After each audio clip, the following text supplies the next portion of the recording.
Enough! I'll handle things from here on.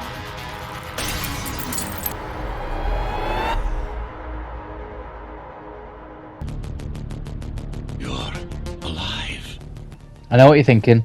Who the hell is this, and how did I get here? But now that you are here, you're also thinking, why is this guy talking about Ghostrunner? Let alone the first one and not the sequel, which is the most recent one. Well, I'm going to try to avoid comparisons, because that's a video for another day. But essentially it boils down to this. I'm making this video because Ghostrunner 1, since I very first played it, and to this day, has a hold on me unlike most games, and I want to talk about it.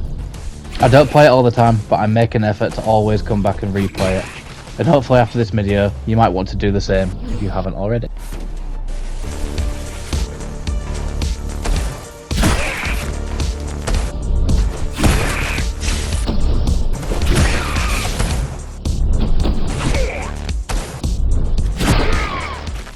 You play as Jack, a Ghostrunner in a dystopian cyberpunk setting. The game takes place within the confines of Dharma Tower, a megastructure housing the rest of mankind following an unspecified cataclysmic event. You are reawakened after a failed uprising attempt from a faction called the Climbers, who tried to rebel against the villain of the game, Mara. The rest of the story unfolds not in cutscenes, but during gameplay. This is Zoe Avila of the Climbers. Please, can anybody hear me? Anybody? This is Ghostrunner. The Ghostrunner? Jack? Dialogue is spoken to you and the settings change as your backdrop during the killing sprees. It's simple to follow and sharply written. Delivering it in a way that you can't necessarily skip is a neat choice, so whether you want to or not, you find yourself engaging with the story and characters. Even at full force, why you believe she can be of help is beyond me. She wants to fight. It takes more than that to be useful, but A neat way Ghostrunner does this is by having the dialogue complete even if you die. hacking this will do us as much good as... Meaning when you die, the sentence that person was saying, they complete it just as you respawn. It doesn't start the whole section of dialogue again. It's a really obvious but neat idea, so someone who dies at one section 50 times doesn't want to hear the same dialogue over and over again. And it's not just that the story and the writing itself is passable. Personally, I think it's very, very good for what it does. It gives you just enough details on plot at each moment and levels to keep you engaged. Obviously, it's not a Last of Us or Cyberpunk levels of themes and depth, but it dangles them in your face along with good setups that it's a welcome inclusion to the overall package, when they could have easily rested on their laurels for what this game does perfectly well and what will keep you playing, and that's its gameplay.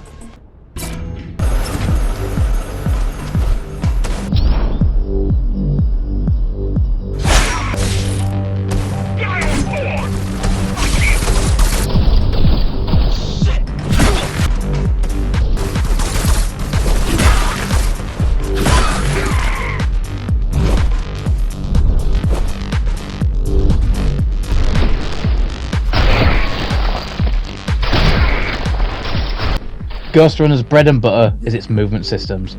The dash, jump, slide, and run across a variety of carefully crafted arenas that can be tackled in a variety of different ways. The brilliance of Ghostrunner comes from you, the player, not necessarily the gameplay. As you play, you develop this innate ability to think on the fly and adapt to your situation with the tools the game gives you. So much so that often you'll kill the last enemy in that space and just take a moment to realise what you just did. In the space of 5 seconds, you killed 8 enemies and not taken a hit. Because you can. To give you a slight edge in this is the sensory boost ability.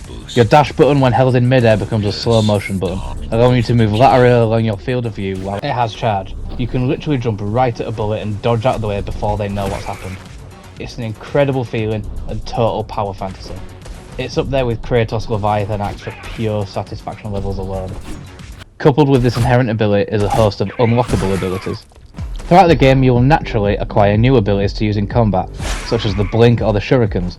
As you do, you unlock more spaces to slot them into in the upgrade menu.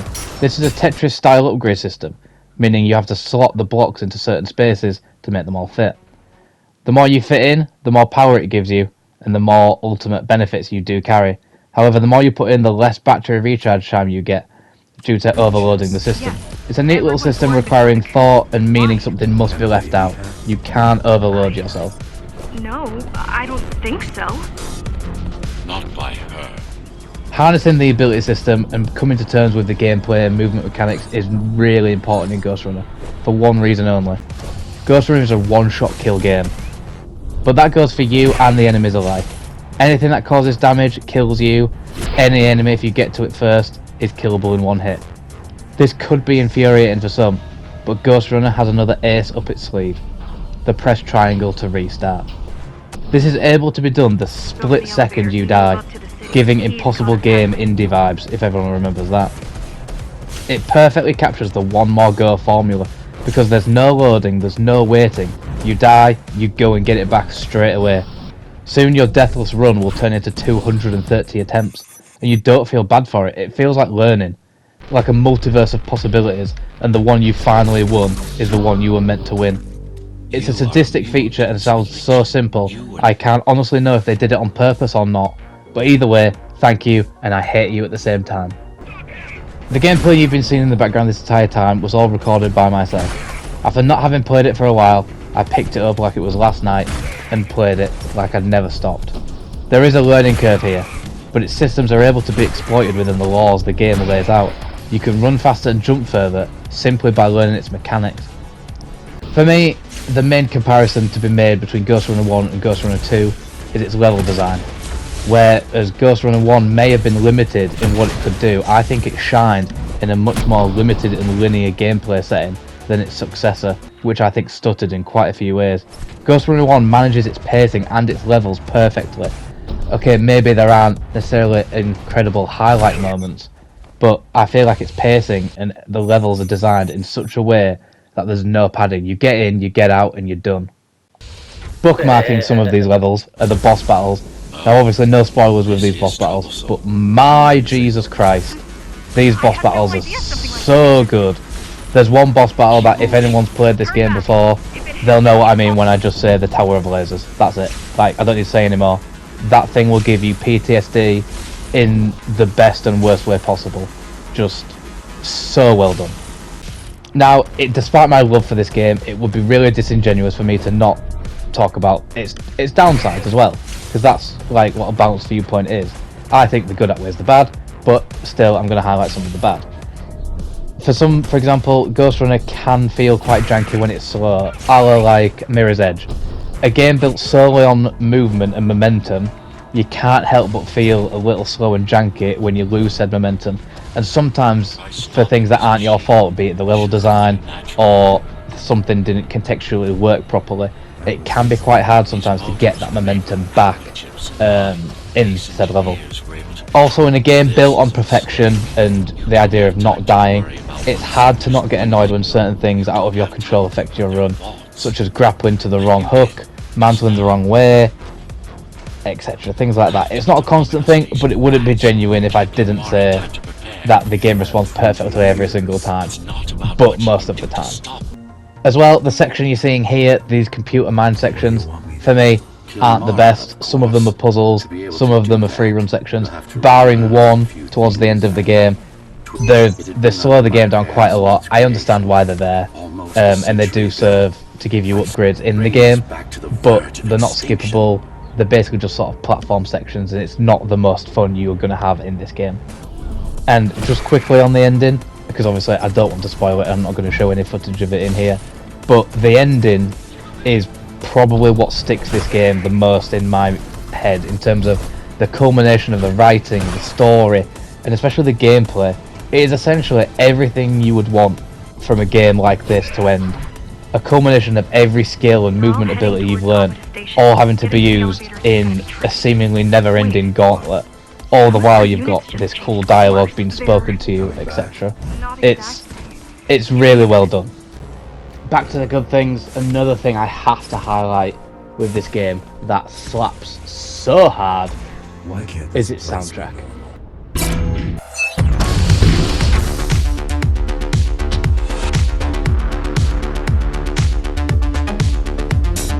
So this is the city. Wow. It worked.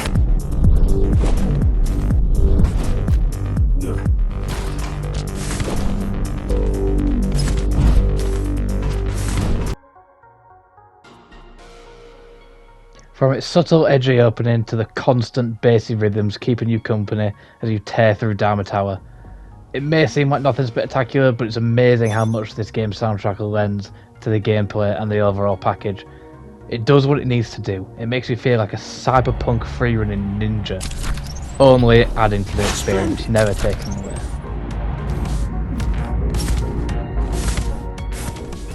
Another thing Ghostrunner has on its side, surprisingly, that you may not expect is enemy variety.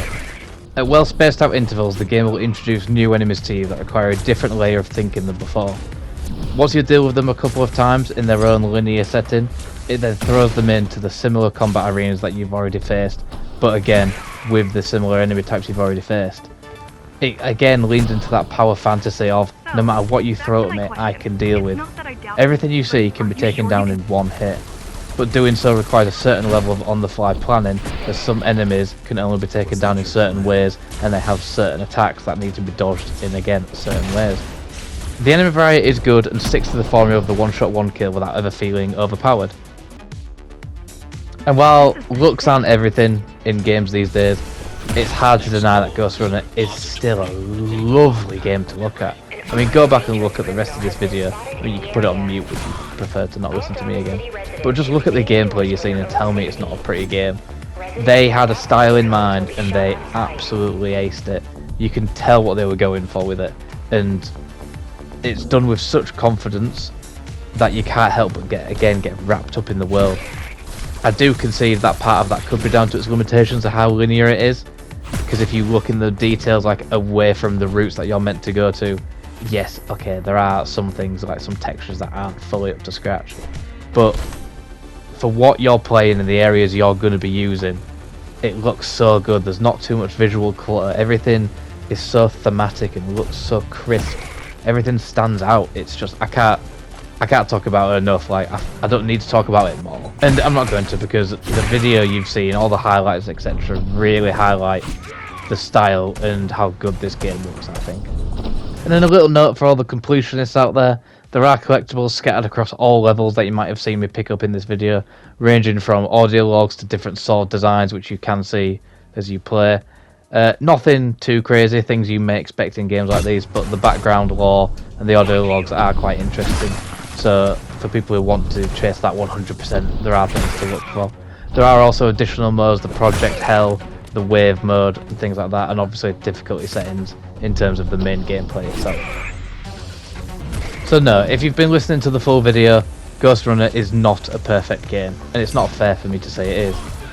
What is fair, and what I hope I have demonstrated and shown you in this video, is that despite whatever flaws Ghostrunner has, it has so much more going for it, and it does so many things well. It's an irresistible package that has held my attention since I first played it, and still does after every completion. It has me coming back again and again to play through it, not necessarily even differently, I just want to experience the feeling this game gives me again and again. The smoothest gameplay you will find anywhere, satisfying combat coupled with carefully crafted level design. Like its levels, they all lead you in one direction. It's one of the best games and feeling games you can play still today, and a feeling that few games struggle to instill in you, this one does with such ease. Honestly, do yourself a favour, ascend the tower and pick up a copy of Ghostrunner at your earliest convenience. You won't regret it.